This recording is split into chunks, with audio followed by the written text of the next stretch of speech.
नमस्कार, आपका स्वागत है फटाफट खबरों में। मैं हूं आपके साथ भावना रनौट। आज हम लेकर आए हैं उत्तराखंड के हर छोटे बड़े शहर की सबसे तेज और ताजा खबरें। तो चैनल को सब्सक्राइब कीजिए और वीडियो कहां से देख रहे हैं कमेंट बॉक्स में जरूर बताएं। धामी सरकार इन अधिकारियों से नाराज, जिलों से लेकर सचिवालय स्तर पर गिर सकती है गाज। ये है पूरा मामला। प्रदेश में लोकसभा चुनाव की आचार संहिता समाप्त होने के बाद बड़ा प्रशासनिक फेरबदल देखने को मिल सकता है। जिस तरह प्रदेश में गर्मियों की शुरुआत में ही जंगल में आग की घटनाएं बढ़ रही और चारधाम यात्रा में शुरुआत में अनियंत्रित हुई, उससे सरकार बहुत खुश नहीं थी। ऐसा माना जा रहा है कि सरकार अब जिलों से लेकर सचिवालय स्तर पर अधिकारियों के पदभार में बदलाव कर सकती है। प्रदेश में लोकसभा चुनाव के दृष्टिगत सरकार ने भारतीय निर्वाचन आयोग के निर्देशों के क्रम में बड़ी संख्या में अधिकारियों के पदभार में बदलाव किया था। इस जद में सचिवालय के कई अधिकारी भी आए थे। आचार संहिता लगे होने के कारण प्रदेश में नए कार्य भी शुरू नहीं हो पाए। आचार संहिता की अवधि में प्रदेश में जंगल की आग तेजी से फैली। इसे संभालने के लिए सेना तक की मदद लेनी पड़ी। उत्तराखंड में कब आएगा मॉनसून, पड़े लेटेस्ट अपडेट। इस बार 10% अधिक वर्षा का अनुमान। उत्तराखंड के पर्वतीय क्षेत्रों में इन दिनों बौछारों का सिलसिला तेज हो गया है। हालांकि मैदानी क्षेत्रों में अब भी ज्यादातर क्षेत्र वर्षा के लिए तरस रहे हैं। देहरादून में भी प्री मानसून शावर शुरू हो चुके हैं। हालांकि जून मध्य तक वर्षा का क्रम धीमा रहने का अनुमान है। इसके साथ ही अब मानसून को लेकर उल्टी गिनती भी शुरू हो चुकी है। देश में मानसून केरल, तेलंगाना और आंध्र प्रदेश से आगे बढ़ रहा है और अगले कुछ दिनों में महाराष्ट्र में दस्तक देगा। उत्तराखंड में इस बार मानसून के 25 जून के बाद पहुंचने की उम्मीद है, जो कि सामान्य के आसपास ही है। आमतौर पर उत्तराखंड में मानसून 20 से 25 जून के बीच दस्तक देता है। छात्र छात्राएं ध्यान दें, ऑनलाइन पंजीकरण के बिना नहीं दे पाएंगे 10वीं 12वीं की परीक्षा। उत्तराखंड बोर्ड की 10वीं और 12वीं के संस्थागत छात्र छात्राओं का ऑनलाइन पंजीकरण न किया तो वे वर्ष 2025-26 में बोर्ड परीक्षा नहीं दे पाएंगे। यह कहना है उत्तराखंड विद्यालय शिक्षा परिषद के सचिव VP मल्टी का।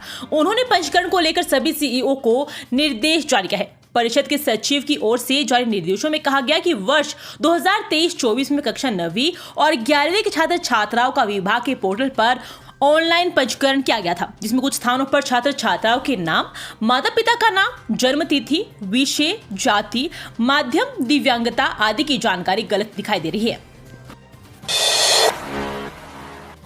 ड्रोन से 1 एकड़ में 7 मिनट में होगा दवाओं का छिड़काव, लागत कम और उत्पादन मिलेगा ज्यादा। देहरादून जिले के किसान अब फसलों पर ड्रोन के जरिए नैनो उर्वरक और दवाओं का छिड़काव कर सकेंगे। इससे उनकी मेहनत, पानी और समय की बचत होने के साथ ही फसलों का उत्पादन बढ़ने से आय में वृद्धि होगी। इफ्को की ओर से जिले के 3 लोगों को ड्रोन उपलब्ध कराए गए हैं।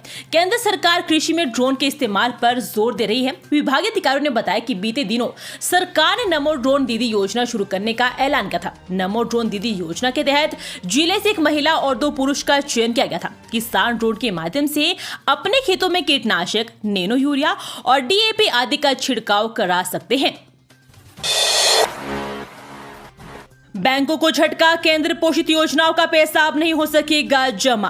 केंद्र पोषित योजनाओं को करोड़ों की राशि के भुगतान की प्रक्रिया बदल चुकी है। नई व्यवस्था से उन बैंकों को झटका लगेगा जिन्हें CSS के तहत जारी होने वाले सैकड़ों करोड़ रुपए का कारोबार मिलता है।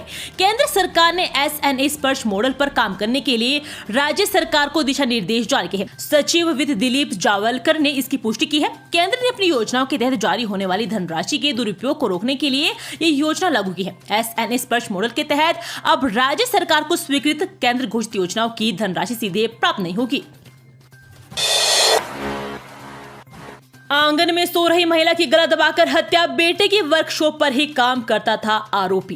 कोतवाली अंतर्गत लालतपड़ पुलिस चौकी क्षेत्र में देर रात एक महिला की गला दबाकर हत्या कर दी गई। पुलिस ने एक नामजद व 2 अज्ञात व्यक्ति के खिलाफ मुकदमा दर्ज किया है। एक आरोपी मृतका के बेटे की शॉप में काम करता था। लालतपड़ निवासी कुलदीप कौर 54 वर्षीय पत्नी हरजीत सिंह आंगन में सो रही थी। इस दौरान 3 लोग आंगन में आधम के 2 व्यक्तियों ने कुलदीप कौर के पैर दबाए और एक गला दबाने लगा। इसी दौरान उसके बगल में सो रही नातिन बेटी की पुत्री सिमरन जाग गई। चारधाम यात्रा पंचकर्ण केंद्र पहुंचे कैबिनेट मंत्री महाराज, कहा जल्द बढ़ाए जाएंगे स्लॉट। मॉनसून सीजन से पहले विभागों के साथ बैठक करने पहुंचे कैबिनेट मंत्री सतपाल महाराज ने पंचकर्ण केंद्र ऋषिकुल परिसर पहुंचकर केंद्र का जायजा लिया। उन्होंने कहा कि पंचकर्ण के लिए स्लॉट जल्द बढ़ाए जाएंगे, यात्रियों को किसी प्रकार की परेशानी न आए, इस संबंध में भी उन्होंने रणनीति बनाने के लिए अधिकारियों को निर्देश दिए हैं। वहीं उन्होंने पंचकर्ण केंद्र में निरंजनी अखाड़े द्वारा संचालित लंगर में पहुंचकर भोजन प्रसाद का पैकेट भी वितरित किया, साथ ही खुद भी प्रसाद लिया। कैबिनेट मंत्री ने कहा कि मानव सेवा से संतों ने धर्म नगरी ही नहीं समूचे देवभूमि के आर्थिक सत्कार का परिचय दिया है। भाजपा प्रदेश अध्यक्ष बोले हरिद्वार गढ़वाल में नए प्रत्याशी की वजह से हो रहा जीत का कम अंतर। उत्तराखंड में लोकसभा की 5 सीटों पर भाजपा की जीत के बाद आज प्रदेश अध्यक्ष महेंद्र भट्ट ने प्रेस वार्ता की। उन्होंने कहा कि इस चुनाव ऐतिहासिक होने के साथ ही विकसित भारत का निर्माण और विकसित उत्तराखंड के आगे बढ़ने का जनादेश है। यह जनादेश परिवारवाद, तुष्टीकरण की राजनीति और भ्रष्टाचार को खत्म करने वाला है और कहा कि ये आंकड़े संतोषजनक और तुलना करने वाले हैं। 2022 के विधानसभा मुकाबले में 61 विधानसभा में आगे आ रहे हैं, जबकि 14 अधिक जीती है।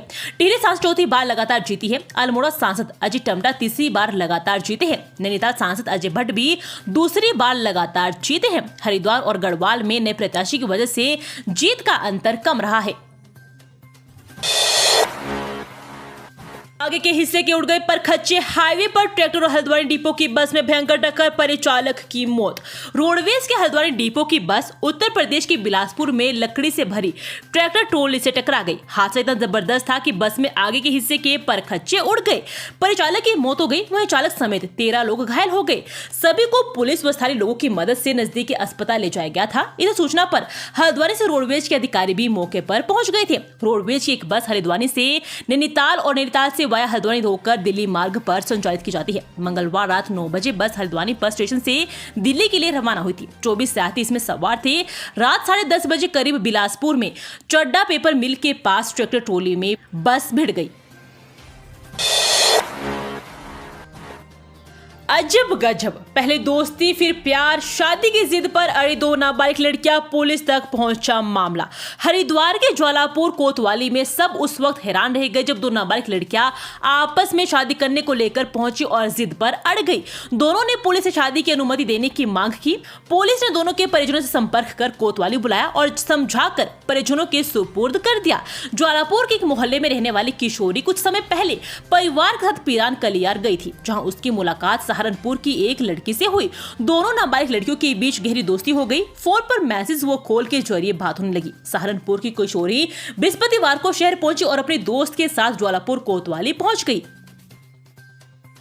ये थी आज की फटाफट खबरें। हम मिलेंगे अगले बुलेटिन में, तब तक के लिए धन्यवाद और जय हिंद।